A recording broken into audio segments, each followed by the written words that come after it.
Welcome to For Every Response, the podcast from Emergency Services Times, sponsored by MSA Safety.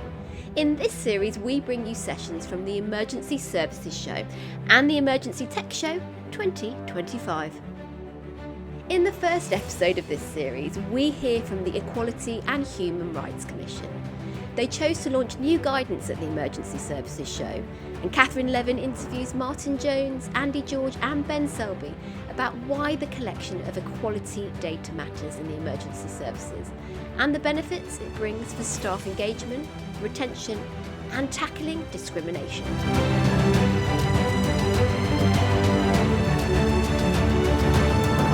I'm Catherine Levin. I'm the editor of Emergency Services Times and I look after the content at the Emergency Services Show. I'm delighted to have with me on stage today three people who've been involved with the guidance that we're going to be talking about.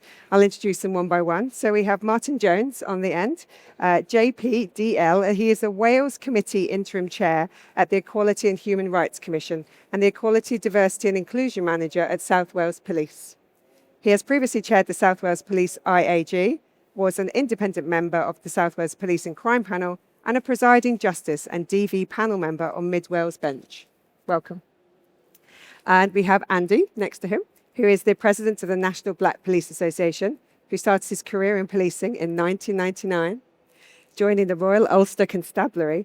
He spent his first 8 years in a response team before moving to the Armed Response Unit for 10 years. And he's been president since 2020. Welcome, Andy. Thank you. And Ben. Ben is the Assistant General Secretary at the Fire Brigades Union.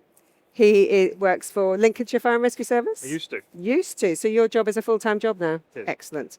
And in his FBU role, he's responsible for collective bargaining, terms, conditions and equalities, alongside other remits like fire, building safety and operational policy. And you've been enrolled for 2.5 years, did you say? Yes.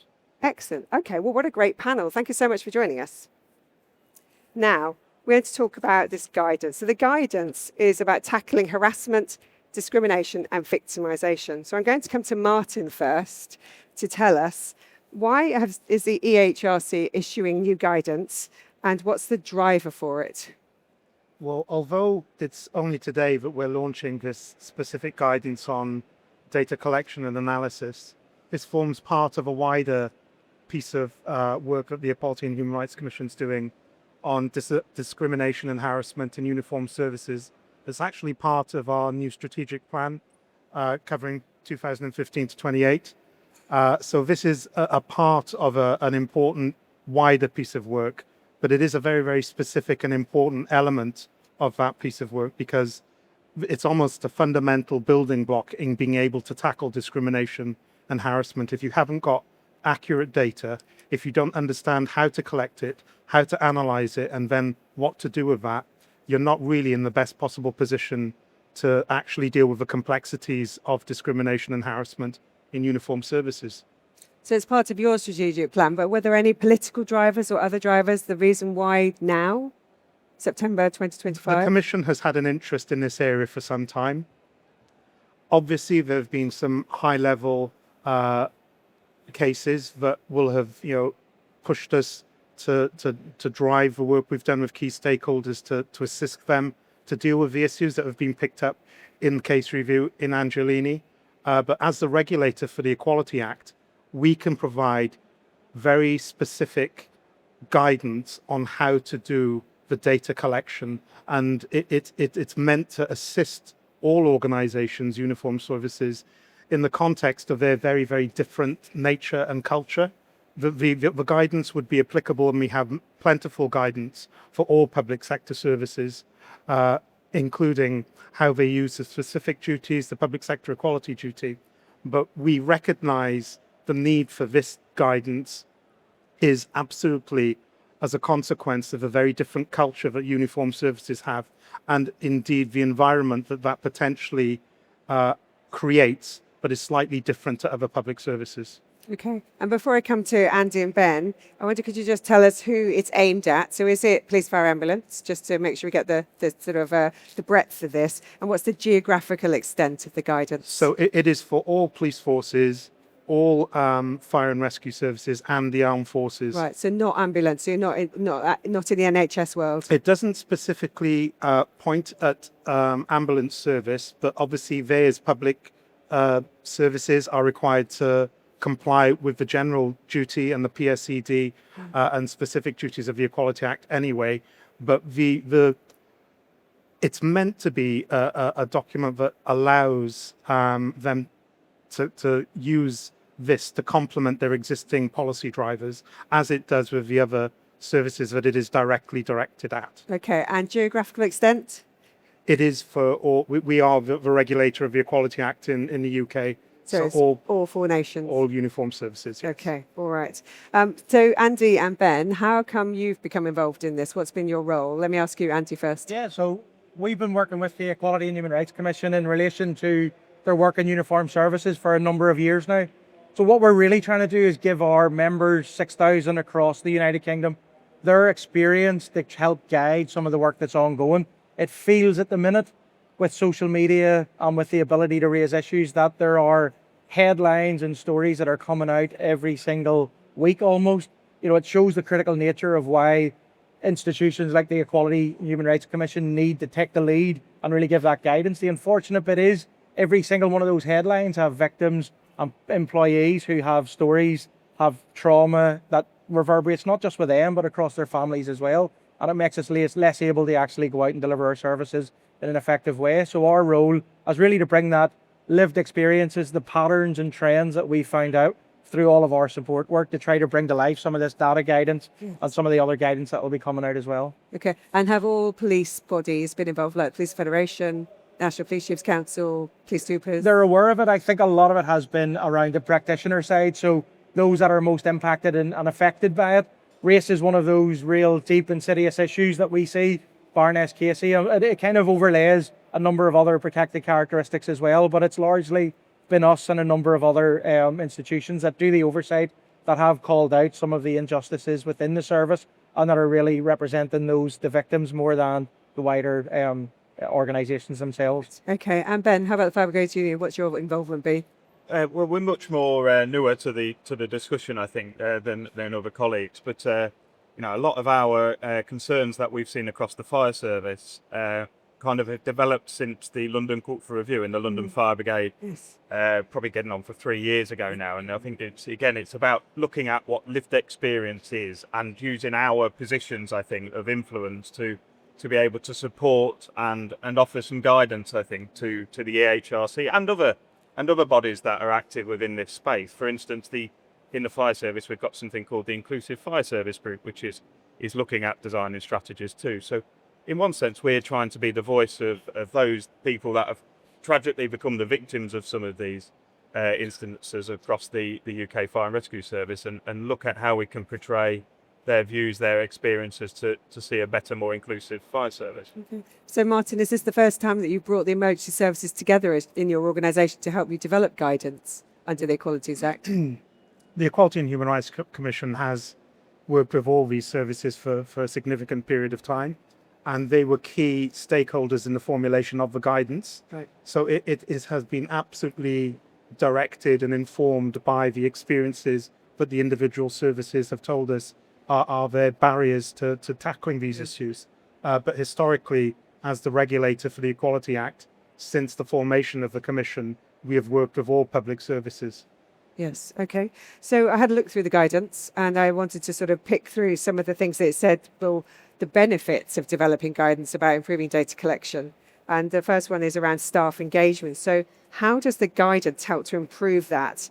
And how can it help improve an organisation's reputation? Because it puts those two things together as a benefit, staff engagement, organisation reputation. So if they are better at collecting their data, how can it benefit their staff engagement and their reputation? So let's start with you, Andy. Yeah, I think certainly from an engagement point of view, a lot of what our members say is they've lost some faith in our leadership's ability to call out these issues and to drive stuff forward. I think a lot of the time we're seeing a lot of glossy brochures and big strategies that haven't actually delivered outcomes. So collecting data, which then complements all of the anecdotal stories that we can bring in as an association, helps us understand exactly where it is. And for us, The engagement side then makes people understand that, hang on, the organisation, no matter how uncomfortable that data is, it's letting us see exactly where the problems are. And if we actually engage those problems, then some people will engage in the solutions as well. And I think that's the drop-off that we always see. It's almost buried and it's hidden, which is why we're getting repeated issues and we're not actually coming up with solutions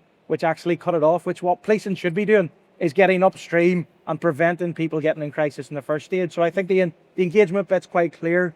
And around the reputational kind of bits, I think if you do not uncover every single stone, if you do not find everybody's experience, no matter how bad they can be, I think in the short term it can have some reputational damage in the initial stages, but I think policing and other emergency services or uniformed services have actually lost more of their reputation and more trust and confidence from the communities that we serve by not dealing with the issues and covering things up at times. So I think both of those things are really important in gathering the data together. But in order to have that staff engagement, they have to trust the process. So people have to be confident that if they're providing data, it's going to be positive and beneficial.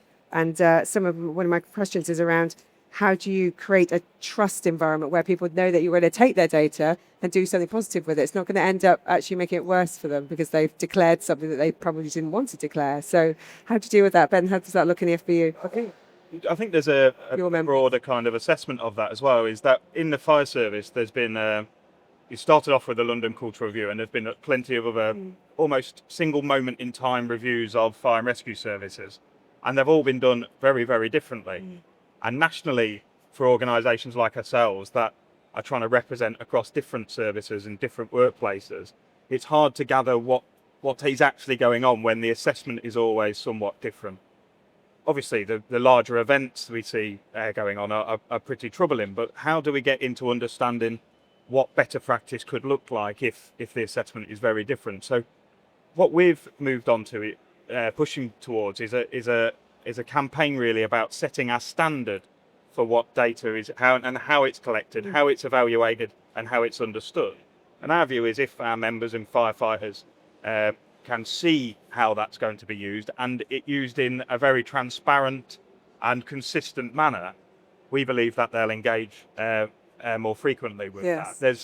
There's always going to be people that are very apprehensive about coming forward, and that's where our roles, I think, become even more prevalent and even more important. But for us, it's about looking at how we create something that can be used in every one of the 50 different fire and rescue services, and then evaluated in a similar way. So we can have a look at what trends are appearing in certain places. It could be geographical trends. There could be different challenges in one service to another.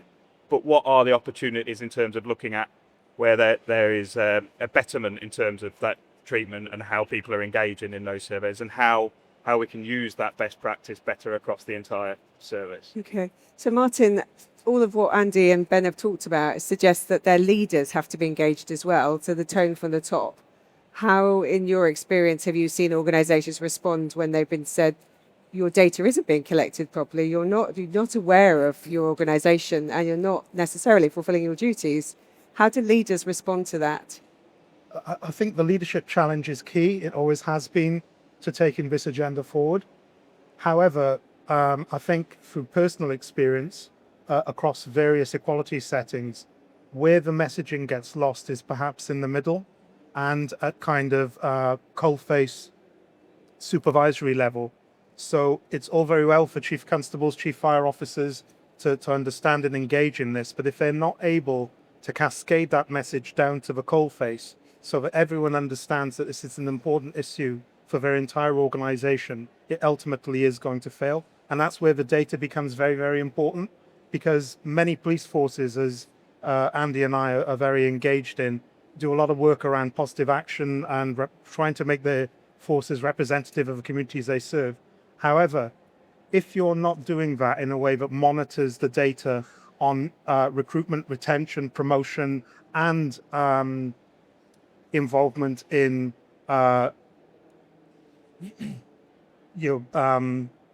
issues within service, particularly grievance, etc., you're effectively trying to fill a bath with the plug out, because it doesn't matter how much time and energy you put into getting people through the front door. If you're losing them at the same rate because you haven't monitored what their experience is in service, the likelihood of you ever increasing your numbers and becoming more representative is pretty much impossible. Do you find in police and fire that you are good with your retention data? Do you understand why people leave your organisations? Is the exit process good?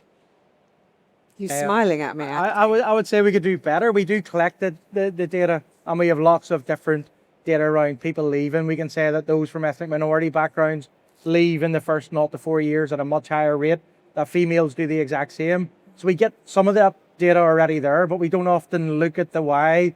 We don't look at even the pounds and pence that are walking out the door as well. That training, that reputational damage. So I think the data is one part of the retention piece.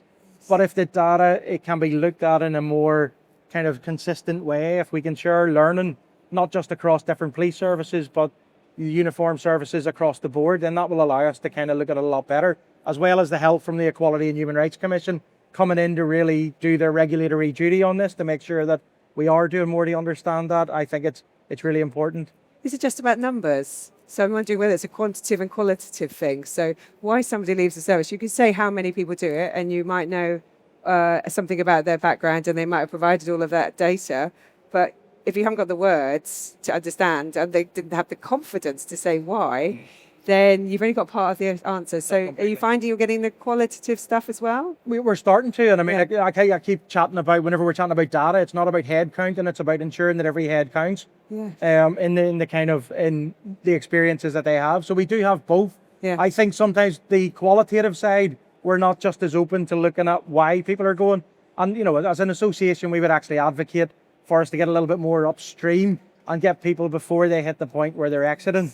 Because, you know, even whenever they come into the organization, we could check in with them at a much sooner kind of and more regular period to pick up on where that kind of cutoff is. We'll also look at that journey from 0 to whatever years that where we're having that loss. Our Black Workforce Survey that was done through the Police Race Action Plan found that, you know, there are two different cohorts of people that come in. Those that are loud and proud of who they are, they kind of leave in the first 0 to 4 years. Others that come in and conform, and once they get to the point where they want to develop their career, they want to go for promotion and training and development opportunities, they then find that the barriers are in their way. So they will leave at the 7 to 15 year period. So as you said, looking where the data is, backing it up by personal lived experience, I think that makes us, you know, a lot better at what we're actually doing. It allows us to gather the evidence, but much more profound than that, it allows us to problem solve why they're doing it, prevent it happening. So that sounds like nirvana to you then, Martyn, all of that data collection or that thought process that Andy's just described. Is that what people should be aiming for? Absolutely, because the data paints a picture. It allows you to spot and deal with thematic issues that may have been there for a period of time. And the research that informed the guidance clearly identified that there are historic barriers and issues. There are, as Andy described, large numbers of minority ethnic officers and staff in policing that don't seem to stay for as long as you might like them to. Again, as I mentioned, seem to be disproportionate numbers of minority ethnic staff who are the subject of disciplinary and grievance procedures as well. All this can only be captured if you're accurately capturing and assessing your data. And you can see why some organizations may want to either not go there, or when they have that data, not be as freely disclosing it as they might want to because of clear embarrassment. But we would argue that the whole point of engaging and using this guidance is that it allows you to start to sell yourself as an inclusive organization that wants to address these issues. Yes, it goes back to your point, the points earlier about the benefits being about your organization's reputation. Absolutely. It's a positive, not a negative. Now, can I ask you, Ben, about attrition when it comes to recruitment? So when you go through become a firefighter, it takes quite a while to go through the training process. But before you even get to be on the station in the first watch, you've got to go through a whole process to pass the test, effectively. Have you looked at the rate of attrition of people going through that process? And do you understand the data of what that looks like and whether there's any issues there in terms of how people are treated, how they present themselves? Is there anything on that side of it? I think that for us is one of the most important points of, and some of the guidance looks at giving us some ability to strategize about how we implement some data gathering in that part. Because for us, we have less of an issue with people leaving early on in their careers. That's why I asked you about the getting in the first place. However, we do see that a lot of people, certainly from ethnic minorities, are leaving before they complete their training program, and we've never really come together as a sector in a similar way across 50 different services to look at why that is and where there are better practices. For instance, the London Fire Brigade do have a better practice of achieving a better rate of completion during initial training. I don't think the initial training is too different from the police. There is a period where you're in a training department, a training school for a period of time, but there is an issue in the fire service at that point. Once they are a firefighter in the operational sector or part of our sector, they seem to stay for a lengthy career. But for us, it's not necessarily just the exit interview and understanding why people are leaving. It's those other points during their career to better understand when they're unable to see themselves progress through a rank system, how they're unable to progress in terms of their own personal development because of boundaries and issues that are being presented, either sometimes structurally or sometimes in their interactions with line managers, for instance. And I think the important point I would stress around the question you asked earlier around leadership is that everybody that takes on a position in the fire service should be accepting now that they're becoming a leader within their workplace. We often just look at senior people within the fire service and say they are the leadership, but actually there are leaders at each and every point in the structure, and it's how we develop an understanding of what an inclusive workplace looks like, and then how we evaluate that on a regular basis. So rather than going to the kind of surveys that we've seen across the UK Fire and Rescue Service at a single point of time, assessing what the culture or the behaviours are like at that point, what this does provide is a kind of rounded approach to that, where you do it on a more regular basis, looking at various different elements of it, and then how you make improvements, on a kind of annual or day-to-day, monthly basis for your workplace, because that's surely the position we've got to be able to move to. Yeah. So that idea of how a sort of continuous role of collecting data, doing something with the data, triangulating it, making sense of it, is that the place we want to be, Martyn, for these organisations, that they should be doing all of those processes? Because it isn't just about shining a spotlight once every 3 years with the inspectorate, for example. It's actually about being able to say all the time that you're doing this and you're really aware. Is that what we're looking for with this guidance, is to encourage that? Ultimately, yes, because as I say, this is the fundamental initial building block in starting your journey. You have to understand what the picture is in your own organisation to be able to remedy it in the first place. So understanding the data has to be the first part. But ultimately, as was just described, where you kind of almost the Rolls Royce version of this is where people feel safe and confident in their organizations to challenge inappropriate language and behavior. So that discriminatory practice becomes almost a zero tolerance position, but at all levels of the organization. And I think culturally, that is the big transformative agenda here, is empowering people at all levels of service to feel that they can call bad behavior out. And that is where we emphasize in the guidance that we fully appreciate the cultural nuances and differences of trying to take this work forward in uniformed services, particularly, for police officers. But I think what people forget, it's different for me as a member of a police service, as a civilian, to Andy, who is actually a servant of a crown. He isn't an employee. That places slightly different dynamic issues on how you take this agenda forward in policing, quite similar to the armed forces, which is why the guidance applies across those areas. So there are nuanced complexities and sensitivities in amongst this, but ultimately we hope the data will allow us to get to that point where you are able to make that transformative cultural change. This episode of the Emergency Services Times podcast is sponsored by MSA Safety, proudly supporting emergency services and first responders on the front line. At MSA Safety, protecting first responders isn't just what we do, it's who we are. We work closely with fire and rescue services across the UK to develop and deliver safety solutions designed to meet your ever-evolving needs. That includes MSA Bristol Firefighter PPE, trusted by services across the UK and beyond, shaped through years of collaboration with frontline teams. It also includes our growing investment in innovation and technology, from the connected M1 SCBA modular solution to our agile, fully managed service model that helps keep crews protected and ready to respond. But for us, safety goes beyond equipment. We believe in standing shoulder to shoulder with the people who dedicate their lives to protecting others, whether it's supporting firefighter charities, backing mental health initiatives, or showing up for community events. MSA is proud to be part of the emergency services family. To learn more about our work in the UK and how we're supporting first responders every step of the way, visit www.msasafety.com. With MSA Safety, when you go in, we go in with you. What's the role of staff networks in this? Because many services, police forces, fire rescue services have staff networks. How can they be a help to move this forward? What's their role here, Andy? Yeah, I think for staff networks, the big thing for us, we are the conscience of policing on race matters, on LGBT matters, depending on where it is. We're the ones that are picking up on hostility, on experiences. So I think us helping to push police leaders and those that are gathering this data to do the right thing and not to try to, kind of fall back on their laurels and make sure that it's a continuous process. That's really, really important.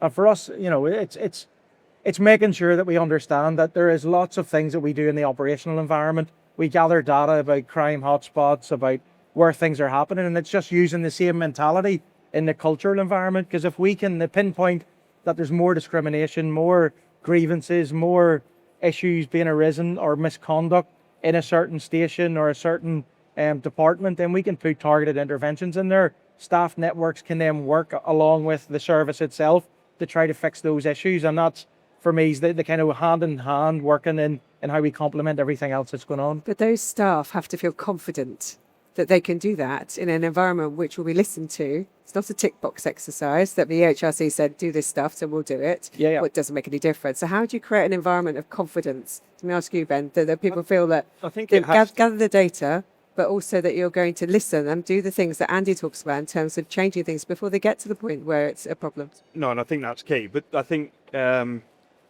it's about collaboration at an early phase. It's about, for instance, we've got 4 sections within the Fire Brigades Union made up of thousands of members. We've got a women's section, a black and ethnic minorities section, LGBT section, and a disabled and neurodivergent section. And those provide us, at least, an opportunity to gather the views and the challenges within the fire service today, and then be able to utilise that understanding as becoming a voice in the almost in the national arenas that we attend. But in localised services, those structures remain as well.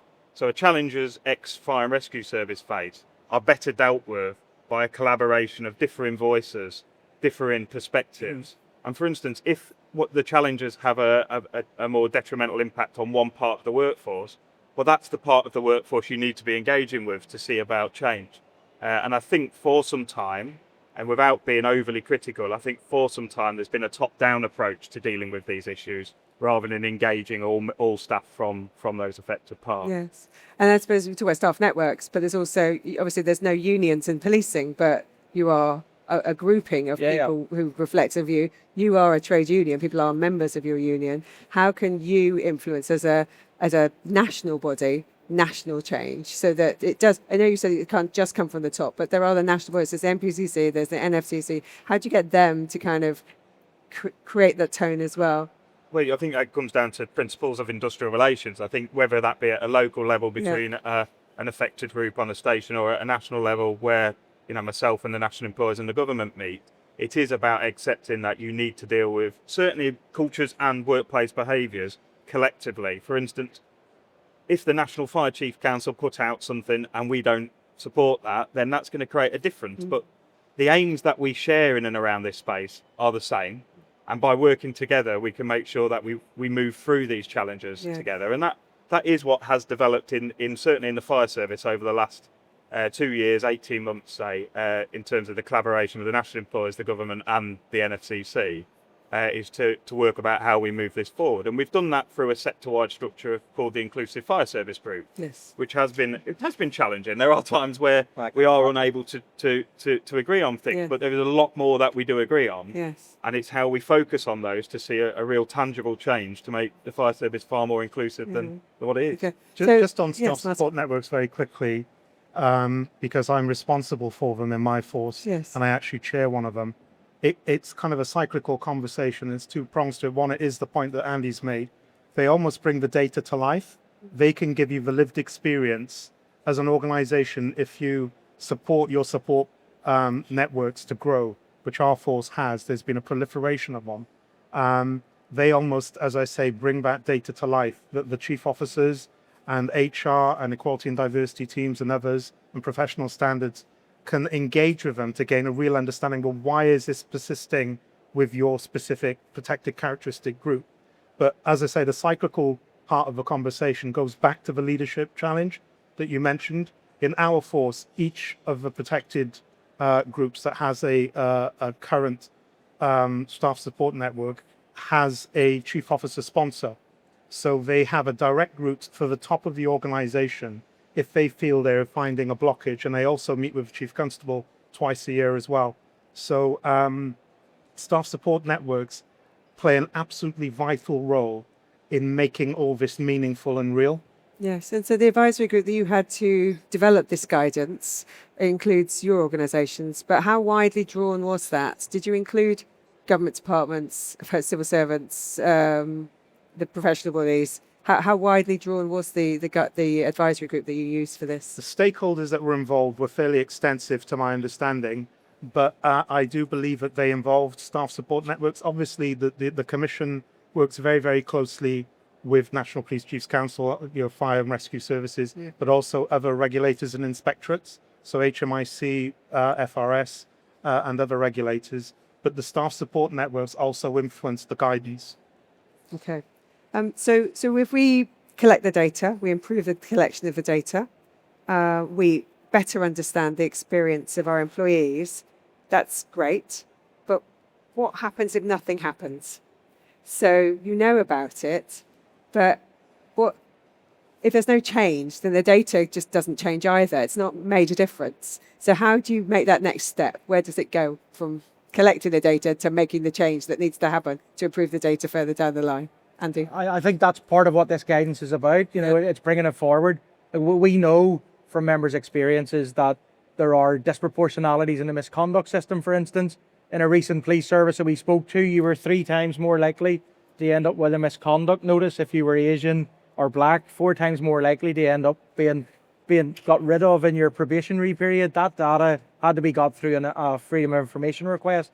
So for me, this is about getting the guidance together, making it, there needs to be a little bit more to it sometimes as well, which does sit outside the Equality and Human Rights Commissions. But if organisations want to be bold about it, publicly available data that will come in and let us know exactly where it is. The first instance, working with ourselves, police and crime commissioners, and other kind of oversight bodies that do have that inspection type powers to come in and enforce these standards. I think it's using the guidance that the Equality and Human Rights Commission have got, using the staff networks to bring it to life and to ensure that there's an internal push to get this right and that the data is acted upon, but then also pushing into the other oversight bodies who can actually make sure that that's happening. And I think it's that whole system approach that this needs to kind of lead to. It's interesting you talk about an FOI request. So somebody, was it you? Did you put the FOI request? Yeah, your organisation? Yeah. To the force? Yes. To get data about our own employees. your own employees. Yeah. So is there no compulsion under the current equality duty to publish data about people who have protected characteristics? Yes, there is. There is, but they're not doing it, so they're using FOI to get to it. So that's why the guidance is very clear about there's a statutory requirement to do this. Yeah. So all public sector organisations are required to do this, but this is tailored and directed at uniformed services, as I said previously, to help them with those nuances and complexities. to be around confident culture. enough to publish it, because not use FOI. There are current legislative requirements to publish certain equality data, and changes that are coming in through the new legislation will require that to have a broader scope, and we will undoubtedly assist in the implementation and monitoring of that in the future. But this goes beyond from the point I suppose I have to reiterate here is we are the regulator for the Equality Act. So one, you have to do this, but it isn't just about compliance. That's the point we're trying to make. This allows you to actually improve your workforce culture. But ultimately, as a regulator, we have enforcement powers. We've used them before. We're currently using them. We'll no doubt use them in the future. But the Equality and Human Rights Commission does have a suite of levers that it can utilise if necessary. Yes. Can I ask, in terms of the inspection process, so HMIC FRS, when they go into a service, they collect masses of data. They do all sorts of analysis and then produce their reports in police and fire. Have they ever come up with this as being an issue? Well, I think that's where the challenge has been since certainly the inspectorate came back into the fire and rescue service. We saw report after report saying the culture, well, the people section of their reports, everything is rosy here in ex-fire service for 3 or 4 years. And then the culture review started coming out in the same services that was saying, well, actually, it's not great. So they didn't ask the right questions then?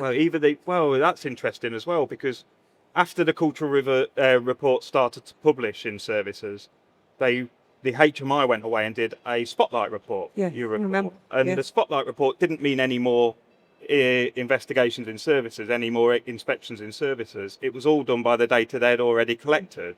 And actually, in some of the services where they were saying everything's rosy here, their then spotlight report was saying something quite different. So we have great concerns that we've got an inspectorate in position.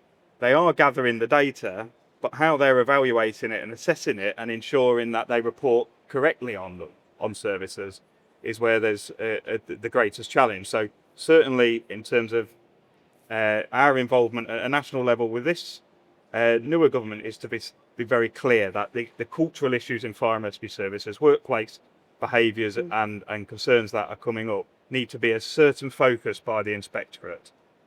But that's just one point, because everybody prefers the carrot to the stick.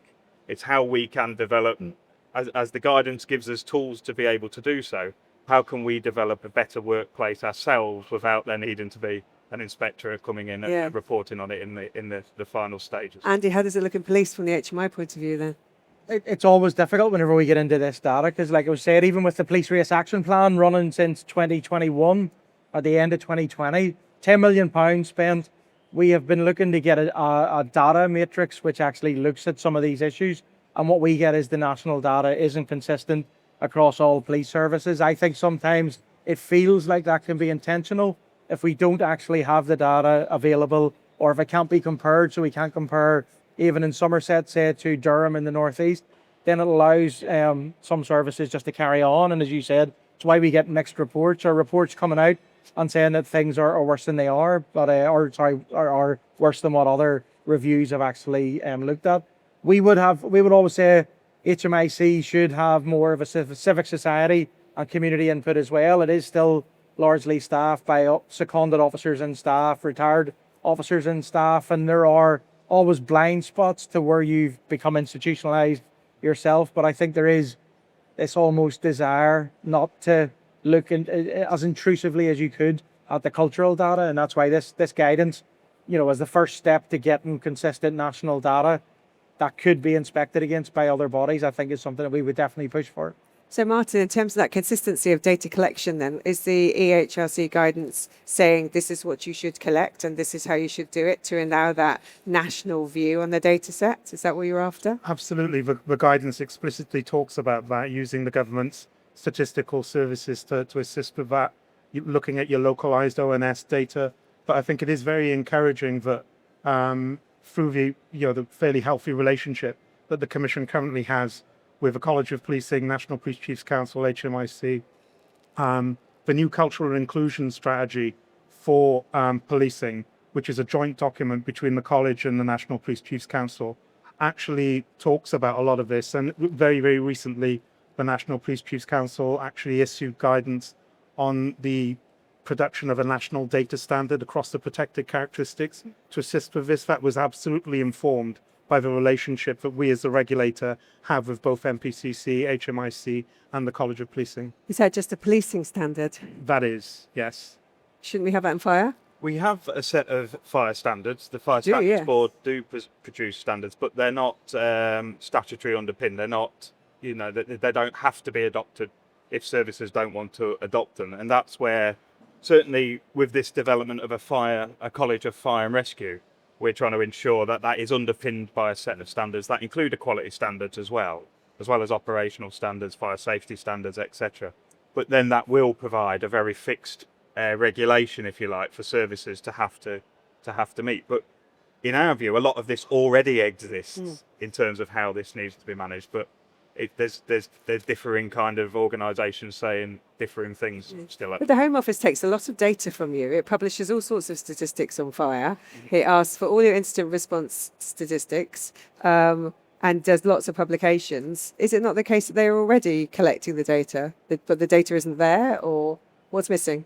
I think they do collect most of the data that we're calling for here. It's how they are then evaluating that and publishing the data is where there's greater challenges. Okay, all right. So in terms of the guidance then, does it say anything about sanctions? So sorry to do the big stick, but in terms of if you as an organisation do not collect the data in a way that the guidance suggests, if you aren't transparent with it, you don't put it out there for people using FOI to find it, then what sanctions does EHRC have as a regulator from those organisations to compel them to do something different? Martyn?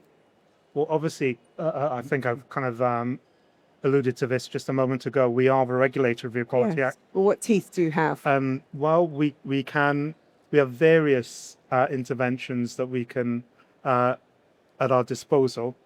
But part of it also is working with other regulators and inspectorates, because we fully understand the culture of many of uniformed services is that they are more receptive to what their regulator will put into a report than perhaps the EHRC may initially point out to them. So it's absolutely critical for us to work with other regulators and inspectorates to get the changes that we need to make workplaces more inclusive and safer spaces. Okay, and how are we going to tell people about this new guidance? So we're launching it here at the Emergency Services Show, which is a great privilege for us. So what happens next? How will the EHRC tell everybody about it? How will the National Fire Chiefs know about it? What's the plan? EHRC has an extensive program of comms that will back up the launch of the document in the last day or so. But we will be working, off the interview. Andy and I were talking about some of the pieces of work they're taking forward, but absolutely intersect with this. So we will work with the National Black Police Association. We will work with all staff associations, regulators, inspectorates, all organisations and stakeholders that allow us to get where we need to be on this. Yeah, from our end, we've worked quite closely with the Equality and Human Rights Commission on this. We've shared and been shared a number of resources that we are going to push out over social media. We're sending out to our members.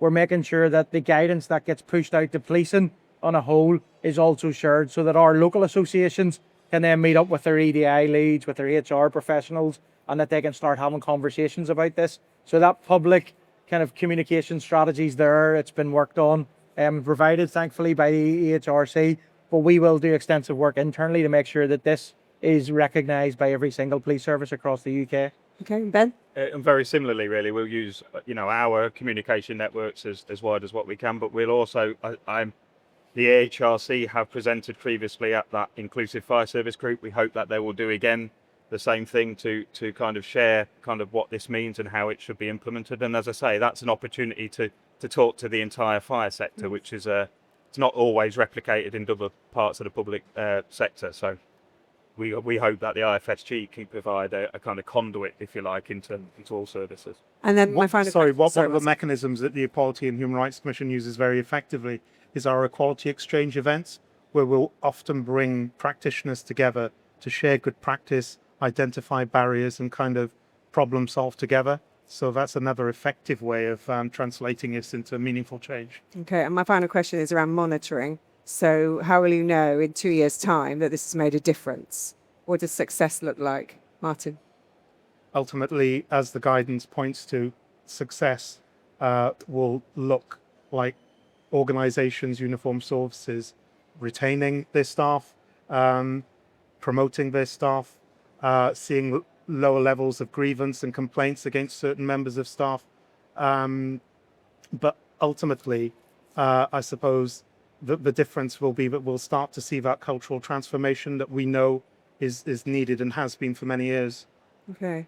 Andy, last word from you? Yeah, very similar. I think the big part is this uniform services piece of work that the Equality Commission's undergoing is a longer term. I think it's at least 3 years, so five years. So It will be discussed, I have no doubt, the data side. So at least we have an avenue in to let the Commission know if the data has been worked on. So it isn't just a release the data now, the guidance, and just leave it. We are engaged on a number of other kind of pieces of work, and we'll be able to come back on it. Ultimately, the experiences or the measures of success isn't about a data set that is just sitting there gathering dust. It's about the experiences of our members, and that we have, a police service that truly reflects the communities we serve is the key bit, and that our members' experiences increase and that they stay in policing for a lot longer than what they currently are. And Ben, last word from you. And very similar as well, but I think for us, tragically, one of our members took their lives because of the treatment that they had on their station in London, and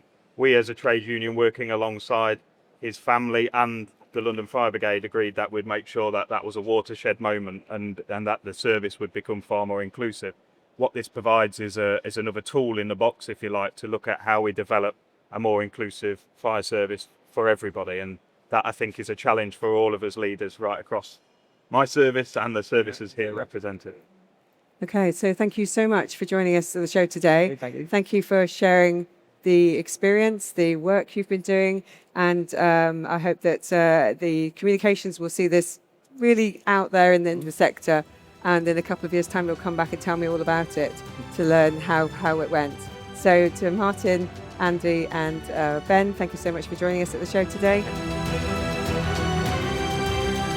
Thanks for listening.